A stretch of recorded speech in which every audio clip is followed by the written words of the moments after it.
কোথায় যাচ্ছ? আজকে আমরা বরফ জায়গায় যাচ্ছি। বরফ জায়গা? हम लोग जा रहे हैं एक स्नो किंगडम। বাবা আবার হিন্দি হয়ে গেল। নমস্কার, আমি হৈমন্তী কাটিং এজের নতুন আরেকটি ব্লগ নিয়ে চলে এসেছি আপনাদের কাছে। এই ভিডিওটা বেশ অনেক দিন আগেকার, মানে লাস্ট মান্থের, যখন টিকলির প্রথম সামার ভ্যাকেশন স্টার্ট হয়েছিল তখন। ঘরে বসে বোর হয়ে যাচ্ছিল, তো ভাবলাম কি করা যায় ওকে নিয়ে। গরমের মধ্যে বেশি দূরে কোথাও যাওয়াও সম্ভব নয়, প্রচণ্ড গরম ছিল। তো ওই জন্যে ওকে নিয়ে গেছিলাম আরসিটি মলে স্নো কিংডমে। গত বছর যাওয়া হয়নি, কিন্তু আমরা যে বছর 2022 সালে এসেছিলাম মুম্বাইতে, সেই বছর ওকে নিয়ে যাওয়া হয়েছিল স্নো কিংডমে। তারপর আবার এই বছর নিয়ে গেছিলাম। তো গিয়ে তো দেখি মানে অসম্ভব ভিড়, এত ভিড় বাইরে চিন্তা করা যায় না। মানে লোকে পুরো ভর্তি এবং সবার সাথে বাচ্চা আছে। তো অরিন্দম গেল টিকিটের লাইন দিতে, এবং দেখে ওর লাইন দিয়ে দেখে যেটা জানালো যে 8টার শোয়ের আগে সব শো হাউসফুল। তো আমরা মোটামুটি টার্গেট নিয়ে গেছিলাম যে 6টার যে স্লটটা আছে তাতে যাতে আমরা যেতে পারি, কিন্তু সব কটা স্লটই ফুল। 8টা এবং 9টা এই দুটোর স্লট ফাঁকা আছে, তো আমরা 8টা স্লটটাই নিয়েছিলাম। আর নিচে দেখলাম ভীষণ সুন্দর ফাঁকা জায়গাটায় একটা ফেয়ার টাইপের বসেছে, সুন্দর ওখানে লাইটিং দেয়া আছে। রাত্রেবেলা খুব সুন্দর লাগছিল। রাত্রে ক্লিপিংসটা আমার নেওয়া হয়নি, কিন্তু খুব সুন্দর লাগছিল দেখতে। নানান রকমের মানে কি বলবো জুয়েলারি, তারপর ড্রেস ফ্রেস সব কিছু নিয়ে বসেছিল। তো 2 ঘন্টা ঘুরে ফিরে আমরা চলে এসেছি 8টার সময়। 8টার একটু আগেই এসেছিলাম আমরা। বাইরে দেখলে জুতোর ব্যাগে জুতো ঢুকিয়ে দিয়েছি। এবার এখানে সেটা ড্রপ করতে হবে। ওদের কাছে ভেতরে কাউন্টার আছে, সেখানে তোমার সাথে যে ব্যাগ ট্যাগগুলো থাকবে এবং জুতোর ব্যাগটা ওখানে ড্রপ করতে হবে। তারপর আমরা চলে এলাম ড্রপ করে ভেতরে। এখানে ভেতর থেকে আমাদের সবার জন্য জ্যাকেট দেয়া হলো, গামবুট টাইপের একটা শু দেয়া হলো, যেটা বরফের মধ্যে পরার জন্য। এমনি শু পরলে ওখানে পিছলে যাবে। আর দেয়া হলো হাতের গ্লাভস, পায়ের মোজা, এইসব ওখানে দেয়া হলো। কিন্তু ওইখানেও প্রচণ্ড ভিড় ছিল। অনেকক্ষণ ওয়েট করার পর তারপর আমরা পেলাম। তারপরে সাইজের একটা ব্যাপার থাকে, বাচ্চাদের একরকম সাইজ, বড়দের একরকম সাইজ। তো এখানেও লাইন পড়েছিল জ্যাকেট গ্লাভস নেয়ার জন্যে। আর টিকলি তো ওর বাবার কাছে ছাড়া পড়বে না, তো ওর বাবা ওকে রেডি করে দিচ্ছে। আমি ওদের একটু ভিডিওটা করছিলাম, তারপরে আমিও আস্তে আস্তে রেডি হয়ে নেব, এবং রেডি হয়ে একদম দরজার সামনে গিয়ে আমরা দাঁড়িয়ে থাকবো কখন দরজাটা খুলবে তার অপেক্ষায়। তো এই দেখো আমরা একদম সামনে চলে এসেছি। এই সামনে যে দরজাটা আছে ওই ভেতরে অলরেডি একটা স্লটের চলছে, সবাই আছে ভেতরে। তো ওরা যখন বেরোবে তারপর আমরা ঢুকতে পারবো।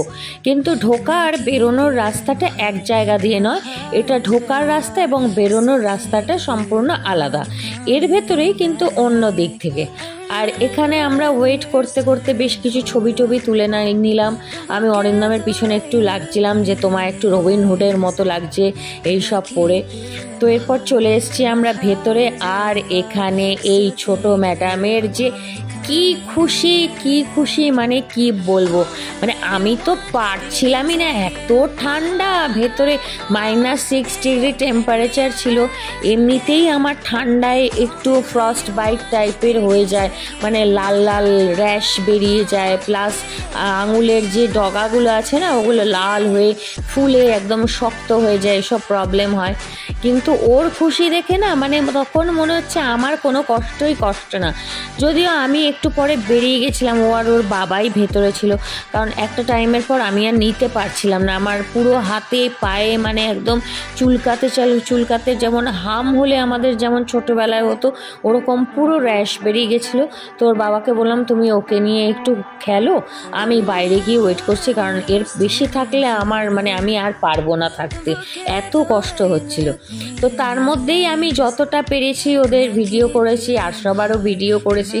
সবাই প্রচণ্ড এনজয় করছিল ওখানে ভেতরে ঢুকে, মানে বড়রাও মনে হচ্ছে একদম পুরো বাচ্চা হয়ে গেছে। আর একে দেখো, এই যে কি করবে, মানে ও ভেবে পাচ্ছে না ও কি করবে, এত ভালোবাসে ও বরফ জল এইসব নিয়ে ঘাটতে, মানে কি বলবো।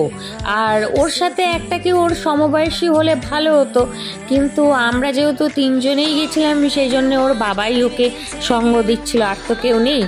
আর এখানে দেখো এরা আবার কি করছে, বরফগুলোকে সেই বেলচার মতো দিয়ে তুলছে, মানে এক একজনের এক এক রকম অ্যাক্টিভিটি, কাকে ছেড়ে কাকে দেখবো সেটাই বুঝে পাচ্ছি না। তারপরে স্লেজ গাড়ি ছিল, এই যে দেখো একজন বসে আছে স্লেজ গাড়িতে, সেই টানা, ওখানে ট্রাম্পোলিন ছিল। আর ওনাদের ওখান থেকে একজন ফটোগ্রাফার রাখা হয়েছিল, যদি কেউ ওনাদের কাছ থেকে ফটো তুলতে চায় ওরা তুলে বড় করে বেরোনোর যে জায়গাটা আছে ওখান দিয়েই ওরা করে সাথে সাথেই দিয়ে দিচ্ছিল। কিন্তু আমরা আর তুলিনি, আমরা যা ফটো তুলেছি মোবাইলেই তুলেছি।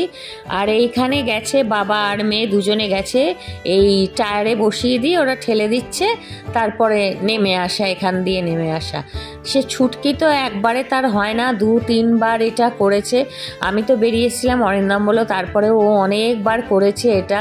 তো সব বাচ্চারাই দেখলাম এটা করতে খুব মজা পাচ্ছিল। আমি তো দাঁড়িয়ে দাঁড়িয়ে দেখলাম, আর একে দেখো এও বাচ্চা হয়ে গেছে। আমার তো করার কোনো উপায় ছিল না, কারণ আমার এত কষ্ট হচ্ছিল তখন কি বলবো। আমি খালি ভাবছি কতক্ষণে ওদের একটু ভিডিও করে দিয়ে আমি বেরিয়ে যাব, কারণ আর পারছিলাম না দাঁড়াতে। গ্লাভস টাভস সবই পরেছিলাম, কিন্তু তাও আমার ঠান্ডায় ওটা খুব কষ্ট হয়।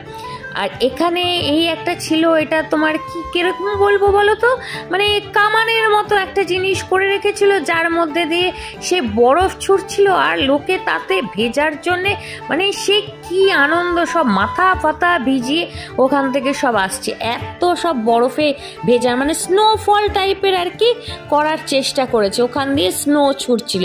আমি দেখাতে পারছি কিনা, বুঝতে পারছো কিনা জানি না, আমি সামনে গিয়েও দেখানোর চেষ্টা করেছিলাম। ওই যেটা আছে কামানের মতো, ওইটা দিয়ে কন্টিনিউয়াস স্নো ছুটছিল।